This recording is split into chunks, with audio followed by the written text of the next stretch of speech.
Well, think about it. In Australia, the table would spin the other direction. You see, anyone can get a laugh using good jokes. I enjoy a challenge. I'm going to show you all some warm-up tricks. Here's the thing with the warm-up tricks, folks. Sometimes they work. Sometimes they don't. So if by chance it does happen to work, I want to hear what you feel about it, and then we will know whether or not to put it in the show for real. Here comes the first one. I remind you all, these are tricks that don't usually work.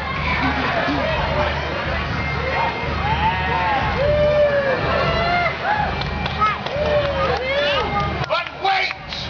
There's more!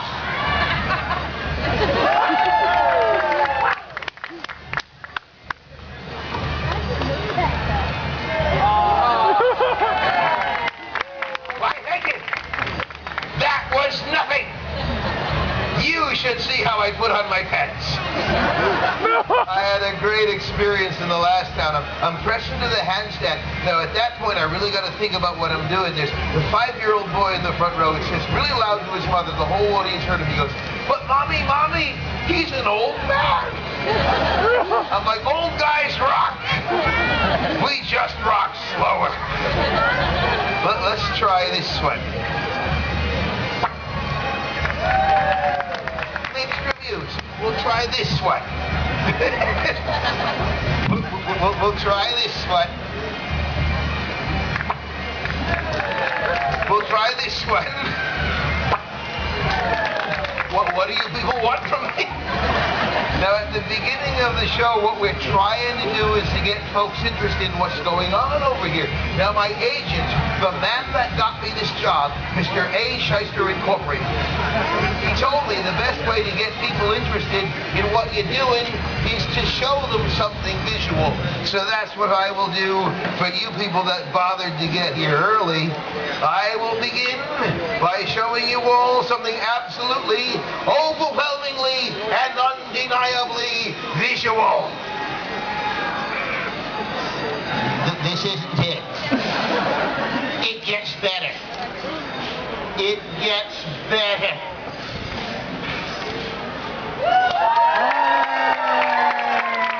Thank you. That's awesome. It's amazing what you can do if you wear enough hairspray. What I'd like to do for you now is to reach down to the table, pick up those flutes, and then play you some music. That's what I'd really like to do. You're reaching down, picking up the flutes, trying to put them somewhere near an orifice. And we'll play you the entire Ode to Joy in stereo. I know what you're thinking. Play that classical music, white boy. Play that classical music, white boy.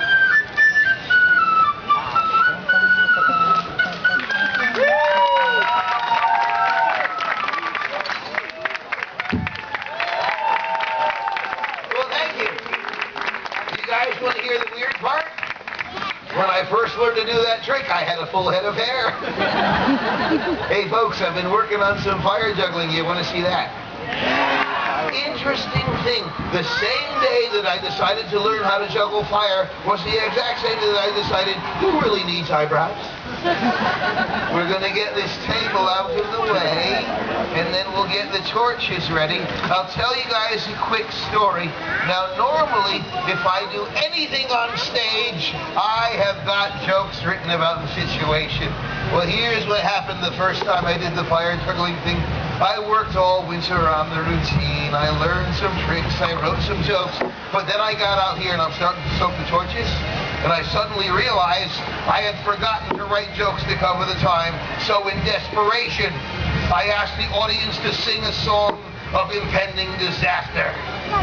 I thought they would sing a funeral march, but a man stood up and clearly sang, "Here Comes the Bride." It was way better than anything I could have written myself.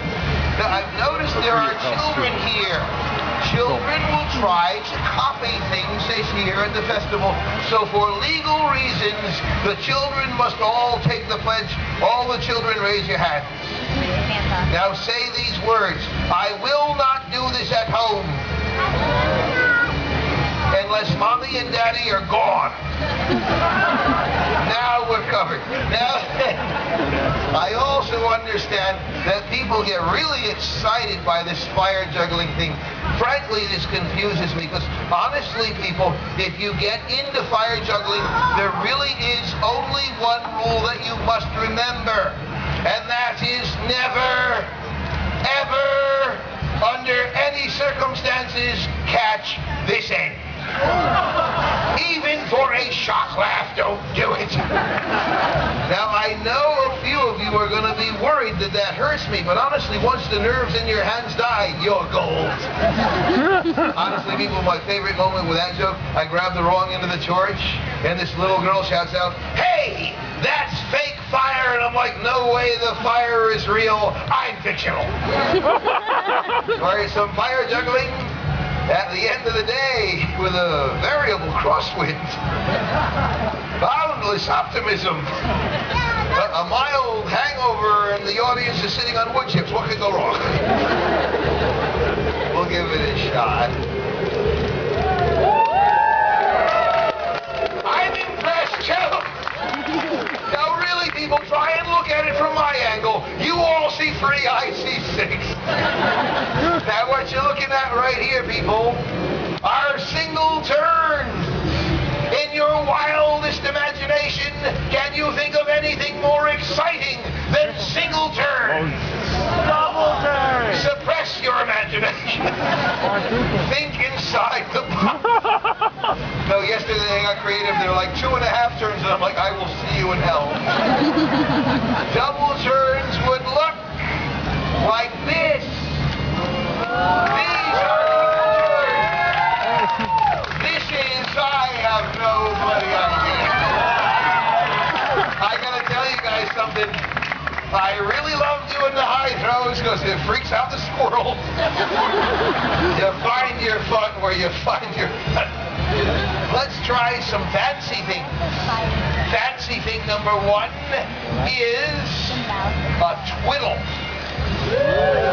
That's a technical term. Followed by a twiddle with a bonus. And a serious question. Does this make me look too Catholic?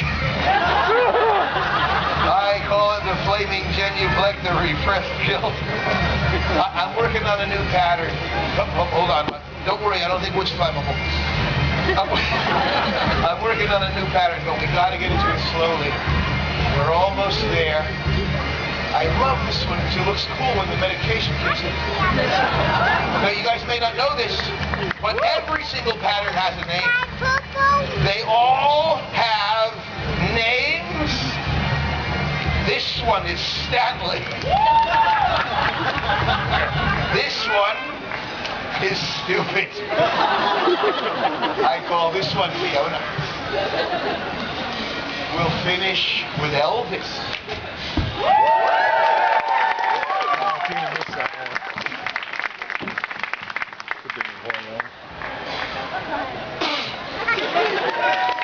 Saved by a sudden gust of sanity. All right, people, this is my 4th show today, and my brain is turned to guacamole. This is going to be interesting. I've been at this festival for a couple of years now. I need to know something from my own records. How many people here right now are in fact seeing me for the first time? Wonderful! How many people seeing me for the last time? Yes! Wonderful! How many of you absolutely categorically refuse to raise your hands no matter what the question is? Yes! Rock on, defiant and confused. Rebels with small vocabulary. We're angry, but we're not sure why. But what I'm going to do to continue is I shall now defy the very laws of death, gravity, and common sense. Not to mention my insurance company and the advice of my mommy. That's a joke, people. I don't have any insurance. Let's give this a go. All right, then. I got it! I got it! I told you I got it. But wait! There's more!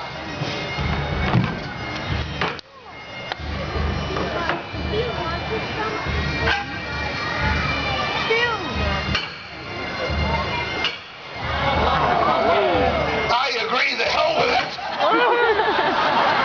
What was I thinking? Now, just out of curiosity, how many of you sick, twisted individuals want to see this thing done? I'm sorry, that's not quite enough. No, I'm going to do it. But I need help. I need someone who is beautiful. Someone who is intelligent. Someone who is very calm during an emergency situation. Someone whose whole expression says, "Oh, excrement, not me." Relax, I'm in the big guy. What is your name, sir? Come along with me, kid. I will do the trick. Your job is simple. There's nothing to worry about. All I need you to do is just sit on my shoulders while I'm up there. You okay? I need you to stand right here. And then quite simply hang on to this side of the board with two hands. That's all there is to it. I need somebody else. Someone large, someone muscular, someone burly, someone brave. And sir, I really have to choose you, for your head makes me follically jealous. What is your name, sir? Joshua. Joshua, could you hold the other side of the board like your own life depended on it? Because it bloody well may if I fall in that direction. I need one last person. This man must be large, muscular, burly, brave.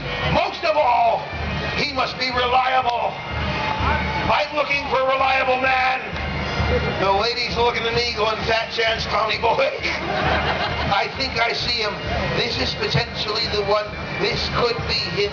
Excuse me, my lady. Would you happen to know this strapping hunk of manhood seated next to you? Has he been reliable? Loaded question, I know. Would you trust him with my life? Yeah, no big deal. Sir, I really had to choose you. For you and I form the sacred brotherhood of the puffy shirt. What is your name, sir? Rich, the name, for God's sake, you're an adjective. Rich, the name is not reliable. I'm going to call you Spike. I need you to stand in front of the table facing this direction. Your job is simple, Spike. I need you to raise your arms high above your head now in a loud voice so everyone hears you. I need you to scream out two words. I believe! I believe! Not bad! You got the accent and everything. Put your hands down and I'll tell you a story about my three favorite guys I've had doing this thing here. The first one was down in Texas. He's like, "I believe you're going to hurt yourself." I called him the Prophet Bubba.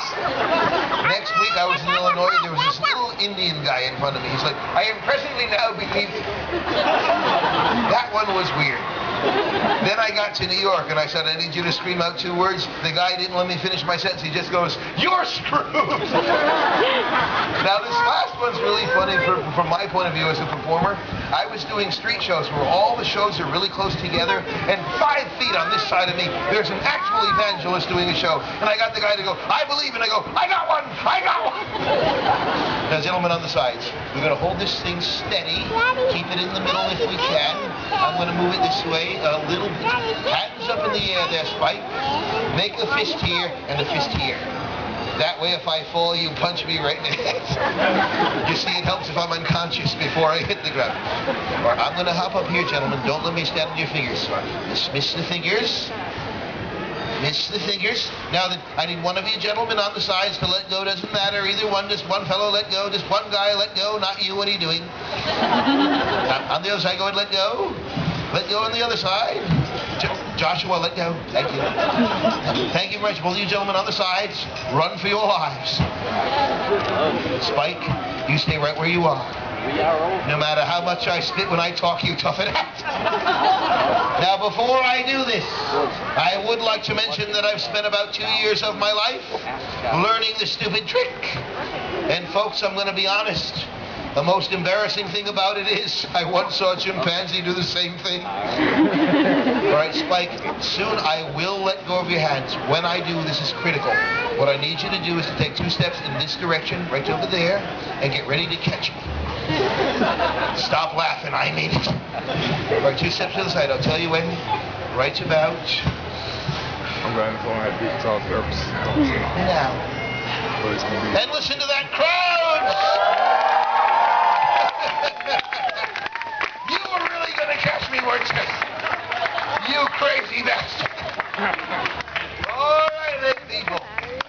At this point in the program, I do need the assistance of a little person. Raise your hand. Not any little person. No, I'm not a little They person. must be the right size. They must be the right